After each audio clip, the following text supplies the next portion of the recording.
This is what happens when you have videos in the chamber that you haven't done yet.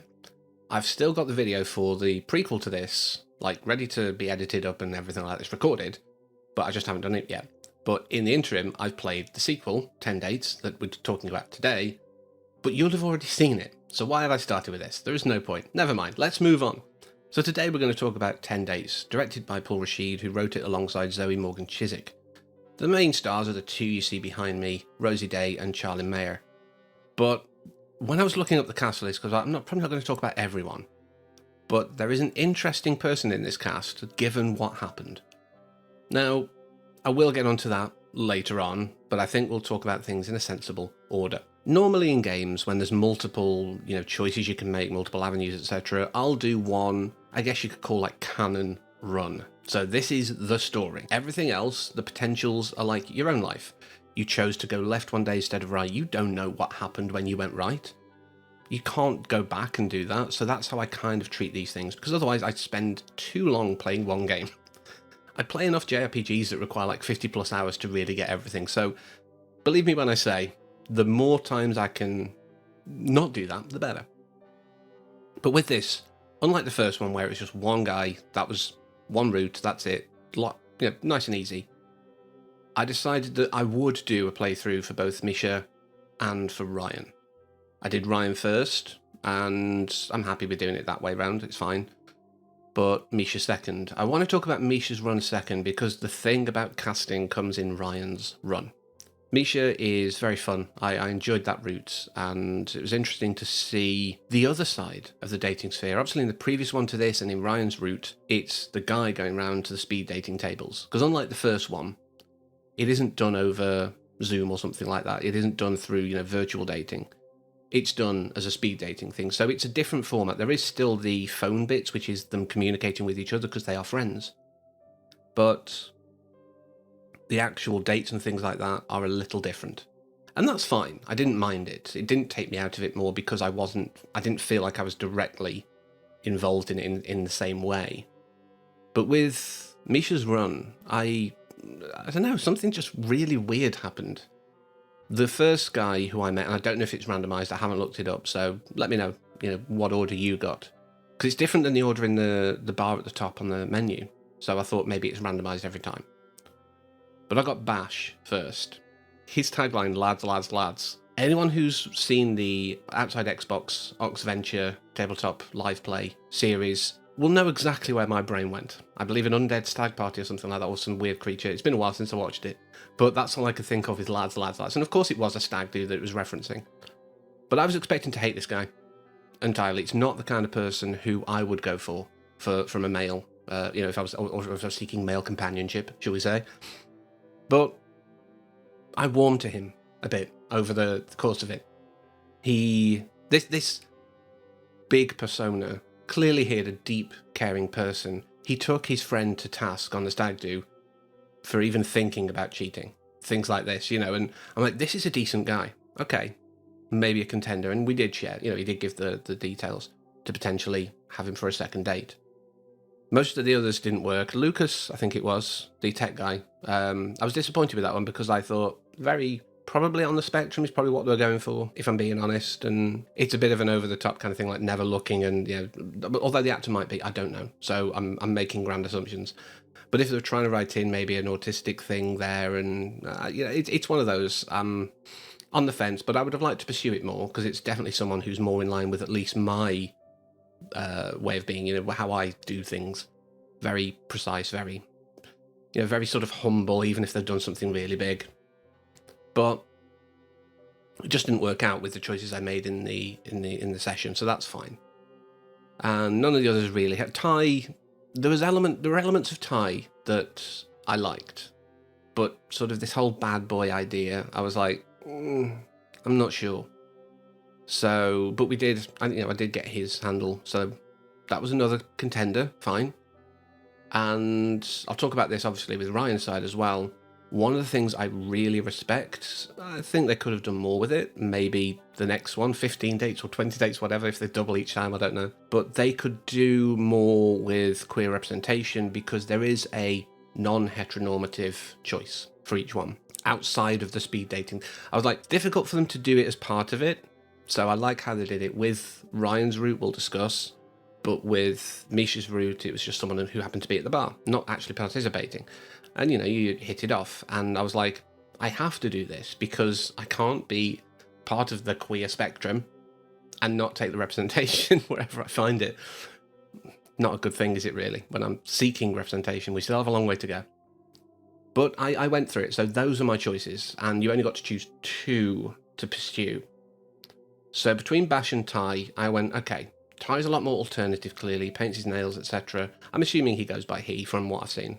So, again, that's maybe an assumption. There might have been more representation than I thought. Maybe he's kind of NB fluid, I don't know. But he seemed to lean into this kind of bad boy trope, sort of being on the motorbike, etc. But I was like, maybe it might work. There's a lot of similarity to what I find interesting. It's just maybe the personality needs some fine-tuning. And my other choice was, of course, this lesbian relationship. So I was like, okay, those are what I'm going for. Brilliant. And I went through. Ty just walked out on the date because I was pushing him to play the game, and on the relationship screens, you've got little sort of marks, if you will. I don't know what you get for it, if there's any like achievements if you do all of that for a person or whatever. But I was like, I'll try and do it. I'll try and get the one, like, make him play the game. And no, that didn't work because it made him walk off. He just left. So all I was left with was the, like I say, lesbian relationship. And when I followed that to the 3rd date, I was like, did I miss something? Because the actress has, I guess, a limb deficiency in the left arm. Either it was hidden in the early scenes, or, I'm really good and just didn't notice it, but until it was really there. I think the reason that maybe I noticed it was a fear, which didn't come true, but a fear that they were going to lean into that and just be like, oh, now you've got this, would you have a disabled lesbian girlfriend? Is that something that you'd do? And I was like, please don't do that, which they didn't. The issue instead was an ankle tag for ABH, but in defense of someone else.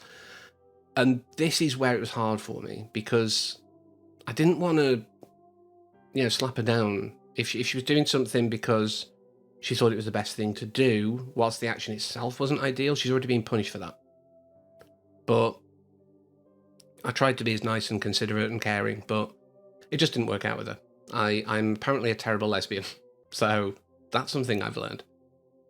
But I wasn't too bothered about that, because in Ryan's route, I got what I wanted. So with that one, instead of you're at the table and all the guys are coming to you, you're the guy going to everyone else's table. Now, as part of the setup, Misha was going to do this, but she also signed Ryan up on the sly. Issues of consent? Maybe, but it's relatively harmless. He could have still gone, no, I'm not. I can't believe you've done this, and walked off.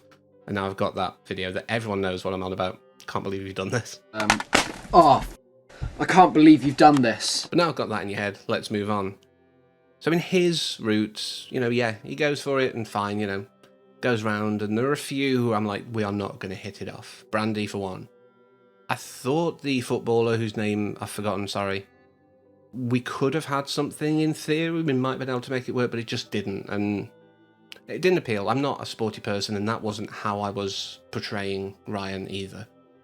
So I ended up with details from the goth, Azalea. Didn't take that one past the first date, unfortunately, because other choices were more appealing. I'm fairly sure there's someone else, but I definitely know I also got, or I might be misremembering. It's only been a couple of days by the time I'm recording this. It's terrible. But I got the details of Kathleen, the psychology PhD student, and I wonder why I might be thinking of that.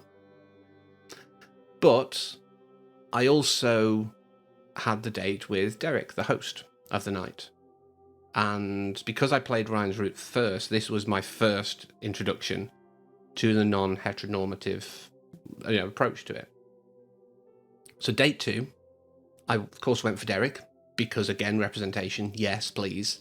And I think they kind of look like a cute couple, if I'm being completely honest. I mean, I hope Charlie and Anders Hayward, I think, is Derek's actor.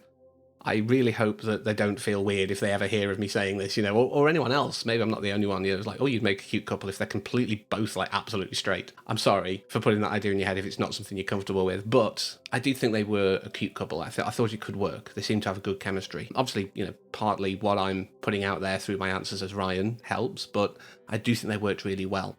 Although there seemed to be like a darkness somewhere in Derek I could perceive, but I don't know if I'm just putting things out there that aren't true. But of course my other second date was with Kathleen as well. And I immediately picked up on the accent and things like that. I was like, that's interesting, you know. But I didn't think much of it at the time. So when third date option came around, I was like, yeah, okay. I've got to choose one. What do I think is going to be the best? And again, my own experiences did play a part in this, and I chose Kathleen. I was like, okay, let's have a look at this, because I said it in the previous one. I think I played the previous one and did the review of it when I was still doing the stuff with the thematic analysis. It was very much present in my mind about, you know, relationship formation, attraction, all that kind of stuff, self-disclosure, all those kind of fun things in relationships. And even though I'm done with that, it's still something relevant to me. So Kathleen was a given. I had to give it a go. And, you know, finding out, yes, it's always the quiet ones. That was good. I enjoyed that. But the chemistry was enough. I'd built enough of a relationship together that could work, that's how it ended up. And I love the little card at the end, you know, his IQ went up by 25. Not that IQ is an actual real thing and matters, apart from if you're a neckbeardy weirdo. But the fact that I'd managed to get that relationship was why I wasn't so upset with Misha's side. But the thing that got me is when I was looking up the cast list, I was like, Megan Martin, that name is familiar. Why is that name familiar? It's not like I've ever played Kingdom Hearts, any of them, apart from the second one, because it was Brittany Snow, but she is the voice of Naminé in most Kingdom Hearts things where she appears. And I was like, oh, okay, that's really weird, because, you know, Naminé being the nobody of Kairi, who, when I was younger, I was like, yeah, kind of cute, and, you know, obviously when she aged up, I was like, yeah, very cute. So her nobody, obviously, is going to be attractive to me, but it wasn't necessarily the physical or the voice, it was the psychology. I mean, it was everything. Like, with a couple of them, I was like, I can't see them as physically attractive. It just doesn't work for me. But that might be because I don't just work on physical, like visual attractiveness. I also need the full package. So there were some that, because they didn't have other things immediately, like I was spotting their faults more. But it was so weird that accidentally I have, I guess, maybe fulfilled a weird wish when I was younger, like a weird fantasy, I guess.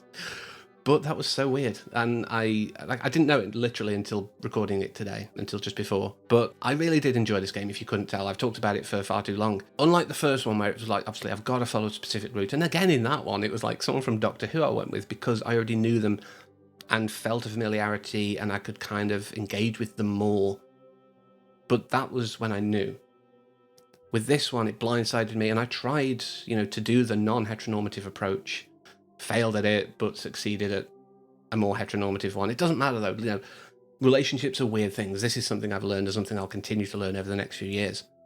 But I really did enjoy this. If you've watched this, you know, I've not really spoilt anything, because you might choose other people, you might go certain other routes, and it'll be interesting to see, you know, like if anyone's commented like their things on the first one, see how they feel on this one. Do any people of a specific sex or gender identity choose to only play a route that matches with how they feel? Do people who tend to be non-binary go, yeah, I'll play both because I kind of live a bit of both? Do people who are gender fluid only play one on one day and one on the other because that's how they feel that day? Does your own sexuality guide what you're going to go for, or can you happily do something that goes against that? This is all fascinating for me. Kind of part why I'm doing psychology, clearly. But I really do think this is a fun... And it's only, if you just do one route for both, it's a couple of hours and maybe 2.5 hours, something like that. It's not going to take too much of your time up. If you want to do all the routes, then yes, you're probably like 10 hours maybe.